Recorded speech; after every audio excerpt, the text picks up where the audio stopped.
Et c'est parti aujourd'hui, donc c'est notre premier témoignage et c'est Pamela qui va nous parler de deux relations qu'elle a eues avec deux hommes qui semblaient assez différents au départ, mais le même scénario s'est rejoué. Et elle nous dit être tombée donc sur un pervers narcissique, sur deux pervers narcissiques même. Et je tenais à faire un petit disclaimer avant de démarrer le témoignage, c'est le fait que c'est vrai qu'on entend souvent ce terme de pervers narcissique et on a l'impression que tout le monde l'utilise et le surutilise. Alors il y a deux choses. La première chose, c'est qu'en réalité, ces personnages existent, c'est vrai. Et puis on en parle assez souvent parce que c'est des personnages qui marquent beaucoup. Et c'est vrai que les relations où ils ne sont pas présents, c'est vrai qu'il n'y a pas beaucoup de problèmes qui se passent. Donc on ne parle pas vraiment des relations qui se passent bien en général et on parle plutôt des relations qui ont mal tourné. Et il est vrai que des personnes qui peuvent avoir un comportement pervers narcissique sont souvent à l'origine de troubles dans le couple. Et puis une deuxième chose que je tiens à dire, c'est que quand on dit pervers narcissique, c'est vrai que parfois on pense que c'est surutilisé.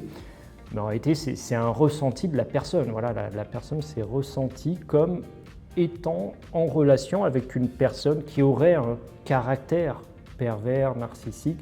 Alors ici, on peut discuter, voilà, on n'est pas binaire, c'est plutôt une gradation.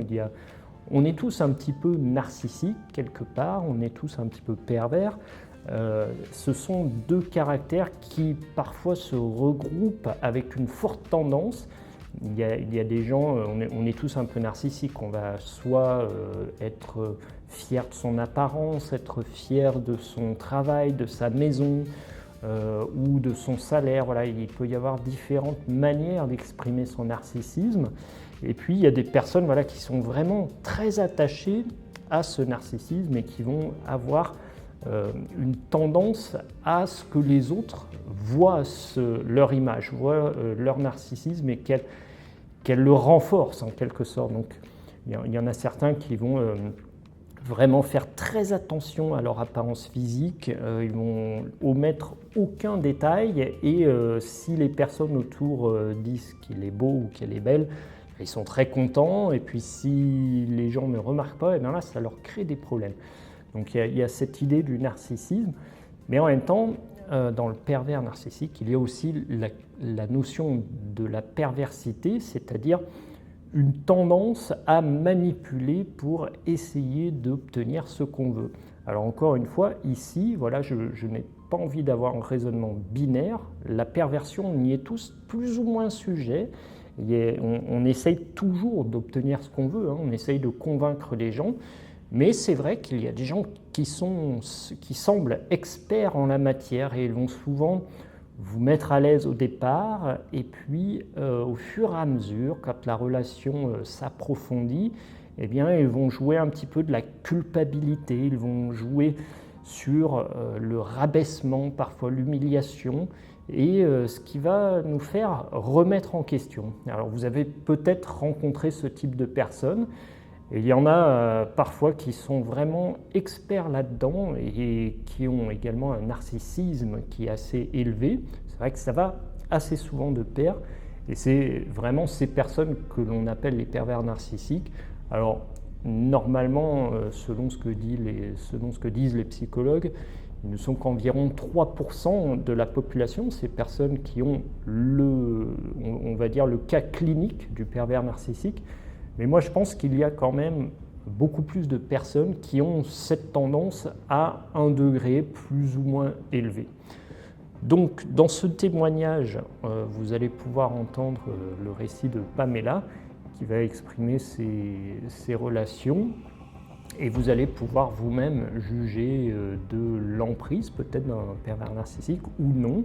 En tout cas, si vous souhaitez vous aussi donner votre témoignage, n'hésitez pas à me contacter et puis on pourra vous enregistrer. Donc pour commencer, je vais te faire simplement dire que tu acceptes d'être enregistré et diffusé sur les plateformes de streaming. OK, j'accepte d'être enregistré et diffusé sur les plateformes de streaming. OK. Est-ce que tu choisis un surnom pour notre Je enregistrement? pense que oui. OK. Alors indique-moi ton surnom. Moi, ça va être Pamela. Pamela. OK, Ouais. super Pamela. Donc Pamela, aujourd'hui, tu vas nous raconter une histoire, enfin ton histoire, de relation avec peut-être plusieurs pervers narcissiques.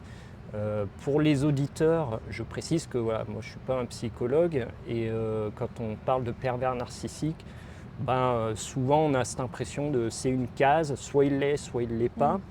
On va essayer d'être un peu plus nuancé en se disant que les gens parfois ils ont des tendances à la perversion ou au narcissisme.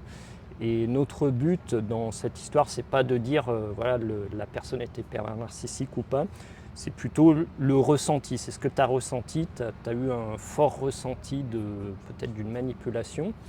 Et donc c'est un petit disclaimer que je fais voilà, pour les gens, pour qu'on puisse se dire, c'est vrai que ce terme, on l'entend assez souvent dans les relations. Il y a toujours ce terme qui ressort, mais ouais, c'est plus un ressenti, une tendance qu'on exprime pour que les gens comprennent ce qui a été vécu. Donc je vais commencer par un point. Tu m'as indiqué que tu avais eu donc 2 relations de ce type. Moi je voudrais commencer par, dans la deuxième relation, qu'est-ce qui t'a fait dire que tu revivais la même chose que la première? Oh, bonne question. En fait, ça a commencé par... J'ai entendu les mots de la personne. Tranquillement, pas vite, j'ai associé à « Ah, il me semble que j'ai déjà entendu ça dans ma dernière relation. » Puis là, j'ai pas voulu mettre tout le monde dans le même panier. Fait que j'ai fait ça doit être mon ancienne relation qui parle dans ma tête, les vieux patterns, justement, que je croyais. Fait que ça a commencé comme ça, puis après, ça a été les actions, mais ça a vraiment commencé par les mots et un petit peu les actions qui étaient similaires à mon ancienne relation. C'était quoi ces mots que tu as entendus qui étaient similaires? Oh mon Dieu! Hey! Bonne question. Mon Dieu. C'est pas forcément des mots exacts, mais c'était plus des... Je me rappelle pas des phrases exactes, mais c'était des phrases qui faisaient que soudainement, je me sentais coupable. Okay. Soudainement, c'était comme ma faute pour une situation banale. C'était plus dans ces genres-là. OK. Et puis, ça peut être quel genre de situation qui où tu te sens coupable? Là, dans le fond, c'était... Je me rappelle là, quand c'est arrivé, puis j'ai eu un gros flash. Ça a été... j'étais dans un resto-bar avec mon chum, puis il aimait ça que je lui demande, quand je voulais quelque chose à boire, que je lui demande. Mm-hmm. Fait que j'ai dit, est-ce que toi, tu as soif? Puis là, il était fâché parce qu'il n'avait pas demandé de la bonne façon. OK. Puis là, j'ai dit OK. Puis là, il n'était pas de bonne humeur. J'ai dit OK, mais là, j'essaie de faire comme un peu ce que tu m'as demandé. Est-ce que je pourrais avoir quelque chose à boire? Puis là, c'était comme pas la bonne façon encore. Puis là, il était encore plus fâché. Puis il a dit, tu sais, je te l'ai parlé, je te l'ai dit. Là, c'est pas la bonne façon que tu me l'as dit. Puis là, il était vraiment fâché noir. OK. Alors ça, ça paraît être un petit détail, mais je sais que c'est un peu représentatif là, de ce type de relation. Moi, ce que je voudrais savoir, c'est au tout début, là, les premiers jours où tu étais avec lui, est-ce que quand vous alliez dans un bar, donc la même situation, est-ce qu'il y avait ce type de comportement ou est-ce que tu aurais pu le deviner au départ ou... Après coup, maintenant, oui, mais ça n'a pas été à cause de ce qu'il disait, mais c'est à cause de le typique début de relation qui est comme rapidement intime. Tu sais, rapidement, on se voit, rapidement, je te demande l'exclusivité, rapidement, tu sais... L'exclusivité, c'est toi qui la demande ou non, c'est lui? C'est lui qui l'a demandé. OK. Puis c'est vraiment comme... c'est ça, tu parles plus avec d'autres gars. Moi, je vais arrêter de parler avec d'autres filles, mais moi, c'est important pour moi qu'on soit juste les deux. Puis, voyons, ce que je veux dire avec ça, c'est que ça a été aussi beaucoup d'attention aussi. Mm-hmm. Rapidement, j'étais comme une personne extraordinaire. Il me donnait de l'attention non-stop. Il voulait toujours être chez moi. Tu sais, là, maintenant, je le vois. Quand tu dis rapidement, c'est quoi en termes de timing? Rapidement, c'était, dans le fond, on a commencé à se parler sur Tinder. Puis là, ben, tu sais, souvent les gens veulent sortir rapidement de Tinder. Fait que ça a été quand même rapide pour qu'on sorte de Tinder. Puis après ça, il était comme en fin de semaine, tu sais, là, c'était comme le jeudi, vendredi, puis il était comme en fin de semaine, j'aimerais ça te voir. Finalement, j'ai pas repensé parce que sur Tinder, ben là, t'as plein de monde qui t'écrit, surtout quand t'es une femme. Fait que j'ai pas repensé à ça. Puis là, il revenait souvent durant la semaine. Ah, tu fais quoi à soir? Puis là, j'étais comme, je fais telle affaire. Puis il était comme, ah, tu sais, genre, en voulant dire que je pouvais pas le voir ce soir. Puis t'es comme, ah, dommage, j'aurais voulu passer du temps avec toi. Puis tu sais, à chaque jour, c'était comme, j'aimerais ça te voir. Puis t'es comme, ben là, tu sais, en fin de semaine, j'aimerais ça te voir, sauf que si tu peux avant, je serais vraiment content. Puis là, ben, tu sais, moi, ça travaille dans ma tête. Puis là, ben, j'avais une disponibilité avant, fait que je l'ai invité avant. Puis on s'est vu la première fois qu'on s'est vu, quand il est parti de chez moi, il m'a écrit quand il était dans sa voiture, « Ah, j'aurais dû t'embrasser. » Puis, tu sais, moi, tu sais, comme, je suis pas quelqu'un qui s'approche rapidement la première fois, mais je me rappelle d'avoir eu le ressenti de quand je l'ai vu la première fois, j'avais le goût d'y sauter dessus. OK. C'est ce qui m'arrive. Ça m'arrive pas, ça, des choses comme ça, sauf que la seule fois que ça m'est arrivé dans ma vie, c'est quand j'avais 18-19 ans, puis que j'ai été avec un homme violent. Puis c'est la seule fois que j'ai eu ce feeling, d'envie intense en le voyant la première fois. Je me suis aussi accoté la tête sur son épaule quand on est assis sur un banc à l'extérieur, ce que je fais pas non plus avec des gens quand je les rencontre pour la première fois. Puis quand il est arrivé chez moi, je me suis couché la tête sur ses genoux puis il me flattait les cheveux. OK. Puis là, quand il est parti, il était dans sa voiture puis il m'a écrit « J'aurais dû t'embrasser ». Dans ma tête, j'ai fait « Crime, je pense que moi aussi j'aurais voulu ça ». Mais dans ma tête logique, je suis comme « Non, c'est comme… » Pas de rapprochement la première fois. Ça faisait une journée qu'on s'était vus. OK. Après deux dates, il m'a demandé l'exclusivité. Alors, bon, là, c'est un commentaire perso, hein, mais c'est vrai que ça fait quand même court, là, pour une… Bon, les gens jugeront après, on peut se faire son avis. Quand tu as parlé de l'homme violent que tu as eu à 18-19 ans, c'était la deuxième relation avec le pervers narcissique ou Non, dans le fond, ça c'était la première. Je suis restée comme un an à peu près dans cette relation-là. OK. Après ça, j'ai été 11 ans en couple. OK. Après ça, j'ai rencontré 2 gars pervers narcissiques. D'accord. Qu'est-ce qui fait que tu as cliqué avec ces 2 gars? Est-ce qu'ils ont un truc qui fait qu'ils sont clairs? C'est une très bonne question parce que justement, je parlais avec quelqu'un de ça cette semaine. Puis il disait « Ah, je sais pas comment ça va la relation avec cette fille-là, mais je fais juste la regarder, elle sent bon, elle n'a pas son parfum, mais naturellement, il y a comme une odeur, il y a quelque chose qu'elle dégage. » Mais c'est exactement ça. C'est comme, je l'ai vu dans mes yeux, dans mon corps, il s'est passé une réaction chimique. J'avais le goût juste de lui, tu sais, juste à le regarder, puis à son odeur corporelle. Mm-hmm. C'est la même chose qui était avec mon ex.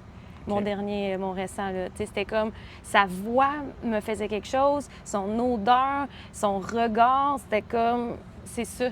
Que tu n'avais pas eu justement avec la personne avec qui tu es resté 11 ans, c'est ça? Hein? Ouais, tu n'avais pas eu le clic. C'est marrant, enfin, c'est vrai que la personnalité narcissique, là, souvent, c'est des gens qui s'entretiennent, qui font vraiment attention à eux. Ça peut être…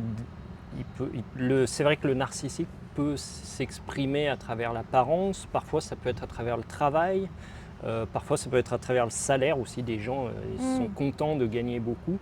Et c'est vrai que d'un certain côté, ça a un aspect attirant, moi je trouve, en fonction de ce sur quoi on se porte. Il y a des gens qui vont être portés sur l'apparence physique, d'autres ça peut être sur l'odeur ou autre, peu importe. Mais c'est vrai que c'est des gens qui ont une attention particulière sur eux-mêmes. Donc, effectivement, ils se démarquent du reste. C'est des gens qui se démarquent en principe du reste. Et c'est sûr que c'est facile, entre guillemets, de tomber dans le piège, je dirais. Mais justement, en parlant de piège, est-ce que tu dirais qu'il y avait une volonté chez eux de t'amener quelque part ou c'est juste que la relation se fait comme ça, puis au bout d'un moment, ils prennent le dessus? Tu vois, est-ce que ça se fait entre guillemets naturellement de basculer vers une emprise, vers une manipulation, ou est-ce qu'il y a chez eux, selon toi, hein, est-ce qu'il y a peut-être une volonté de leur part dès le début? Je pense qu'il y a vraiment une volonté de leur part dès le début. OK. Parce que justement, avec mon ex qui est récent, il m'a dit: je t'ai choisi, toi. C'est toi que je veux dans ma vie. D'accord. Fait qu'il m'a choisi moi, probablement parce que moi, je fitais dans les critères de facilement contrôlable, probablement à ce moment-là. C'est ce que je pense. Parce que c'est subtil, c'est toujours subtil. Puis plus que ça va, plus c'est flagrant qu'il y a le contrôle. T'sais, la première fois que j'ai eu son contrôle, ça a été comme l'affaire, genre, de demander à boire, puis il était fâché, puis j'arrivais à bouter toute la soirée, puis là, je me sentais mal pour avoir mal demandé à mon chum, peux-tu aller me chercher quelque chose à boire? Pas de la bonne façon, puis je me suis sentie coupable de la soirée. Fait que, pour que ça arrive là, ah oui, il y a un autre événement aussi avant, j'ai dit comme, ah, ça, c'est ma chanson préférée qui passe dans le char, puis il l'a changé, puis il se trouvait drôle de genre changer ma chanson préférée. Fait que c'est comme peut-être des petites choses ici et là. Fait que oui, je pense que c'est vraiment une intention. J'ai l'impression que peut-être c'est ça aussi qu'il aime puis qu'il recherche. Et vu que là, vers la fin de notre relation, je pense qu'il y avait de moins en moins de contrôle sur moi. Puis il a perdu comme l'intérêt. Fait qu'il est allé voir une autre fille pendant qu'on était encore ensemble. Voir 2 autres filles, je pense, en fait. Là. Puis, tu sais, peut-être qu'il était plus facilement contrôlable parce que moi, Il n'était pas si exclusif, finalement. Non, il l'était pas, là. Non, c'est ça. Lui, il l'était pas, là, finalement. Et puis, comment ça s'est passé pour que tu sortes de l'emprise? Parce que j'ai l'impression que s'il est allé voir ailleurs, c'est qu'il n'avait plus d'attache sur toi.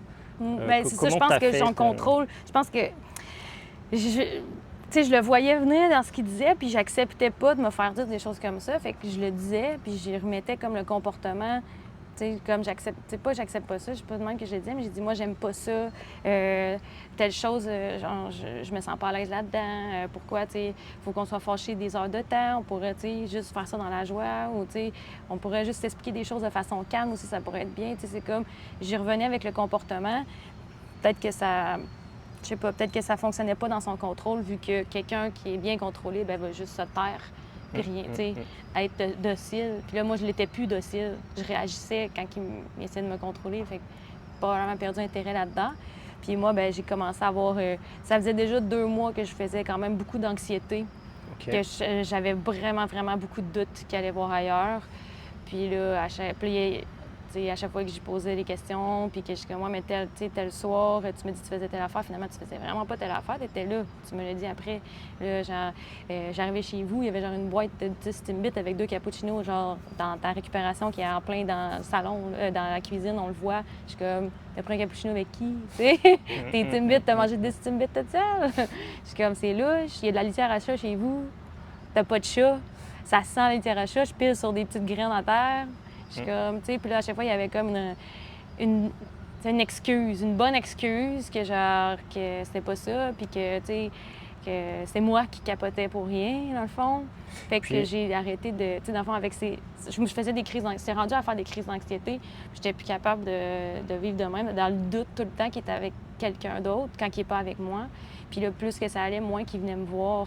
Puis plus qu'il y avait des empêchements, ce qui était très rare parce qu'il a passé comme vraiment quasiment tous les jours de notre vie de couple quasiment avec moi, puis à genre toujours m'écrire, puis à toujours donner de l'attention. Ça a pris combien de temps à peu près ça, entre le... Ça a pris 2 mois là, quand je me suis rendu compte de ça, puis j'ai dit là, moi j'aime mieux continuer ma vie chez moi, puis pas me soucier. Tu sais, si tu veux coucher avec d'autres mondes, c'est correct parce qu'on n'est plus ensemble, puis je veux plus vivre d'anxiété. Mais ça a été quand même, ça a pris 8 mois de ça. Puis ça a été 2 mois d'anxiété avant que je fasse là, c'est assez. Là, moi, je sors de là, je peux plus.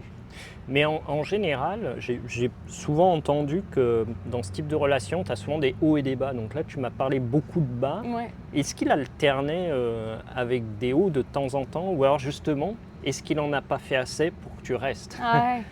Bien, je pense que c'est ça.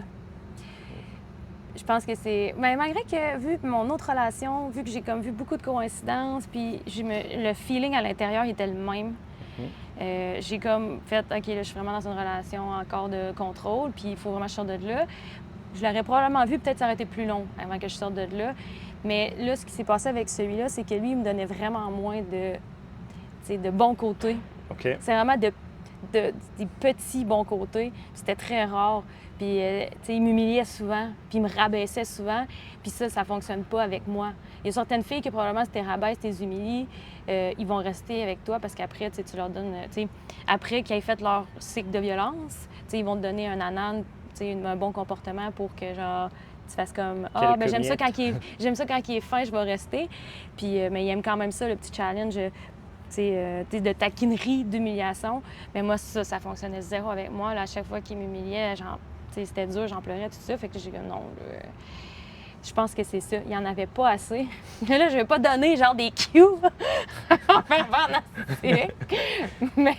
Non, bah, écoutez bien, là, faut mettre un petit peu de positif de temps en temps, comme ça permet de maintenir la relation. Oui, mais dans mon autre, il y en avait beaucoup plus là, de côté positif. Mais tu sais, c'était le même cycle de violence. C'était comme de moins en moins. C'est plus ça allait moins qu'il y avait de côté positif, mais quand le côté positif était là, moi, je les aimais vraiment beaucoup. Puis, tu sais, ils me faisaient vraiment valoriser. Tu sais, je me sentais belle, je me sentais, tu sais, une princesse, là, ils me traitaient, genre, vraiment super bien. Mais c'était petit, mais, tu sais, je veux dire, c'est pas ça que j'avais, moi, avec mon ex. Là, c'était vraiment des petites mini-affaires, puis c'était vraiment zéro pour me sentir...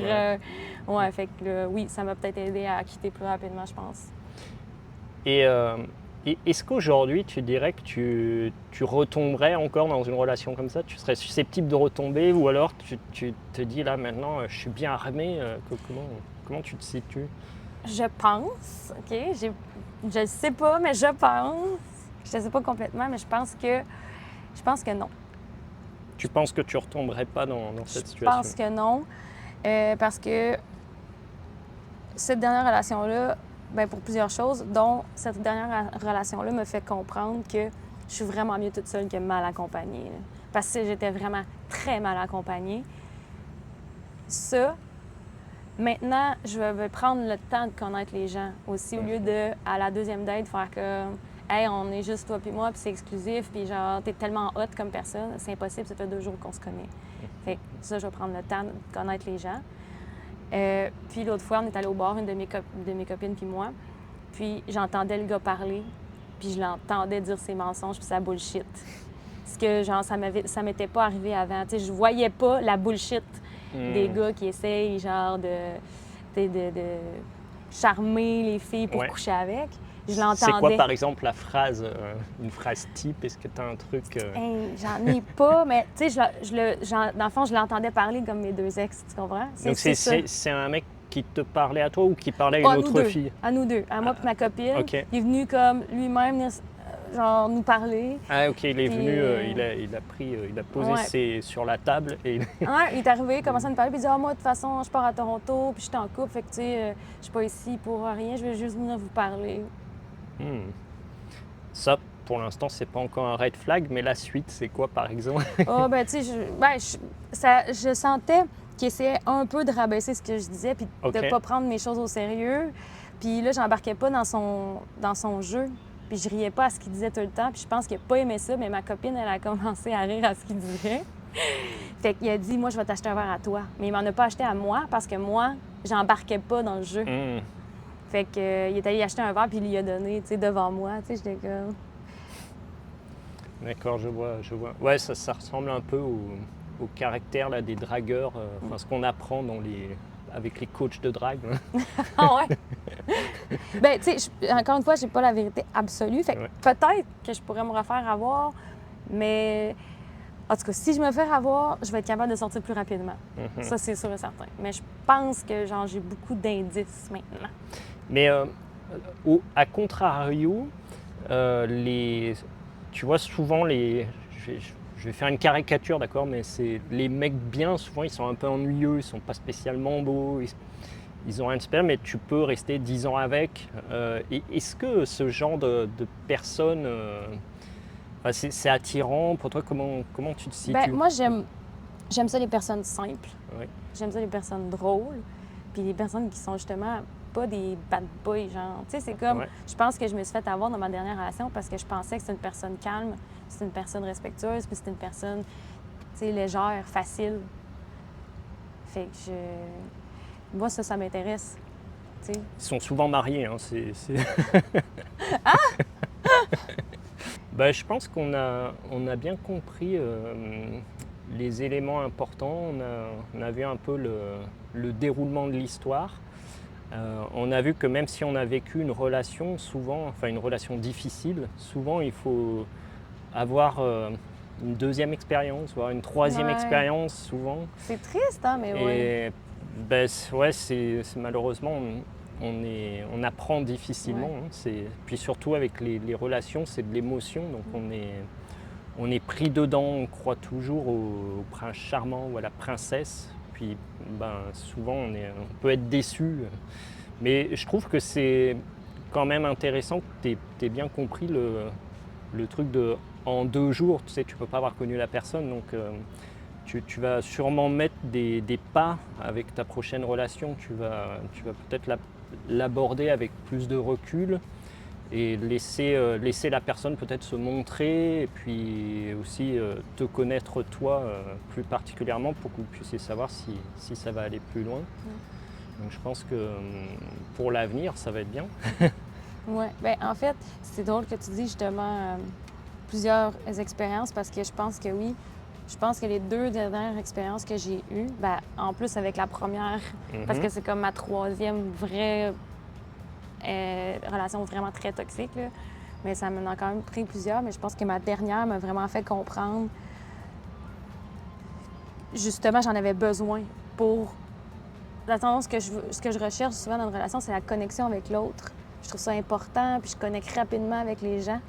Je pense que ça m'a vraiment. J'en avais besoin pour me dire, tu prends le temps, c'est toi qui es importante, puis être mal accompagnée, c'est pas intéressant. Ouais. Si j'avais pas eu ça, cette dernière relation-là, je pense pas que j'aurais compris ça vraiment comme il faut. Tu sais, j'entends les gens le dire, mais là, je le file, je le sais, c'est quoi, tu sais, ça. Ouais, des fois, il faut vivre le négatif d'une relation pour comprendre la prochaine, tel bonheur, enfin que le bonheur est bien là. Parce que des fois, on a une relation qui est très bien, et puis on se dit, mais il n'y a rien qui se passe, il n'y a que dalle. Et puis, en fait, elle est super bien, cette relation, donc garde-la. Ah ouais? Non, clairement. Et ceux qui ont vécu des choses un peu difficiles, ils se rendent bien compte tout de suite, ah oui, ça, c'est parfait. Voilà, c'est la fin de cette histoire, de ce premier témoignage. Donc il y en a d'autres qui vont arriver. J'espère que ça va vous plaire.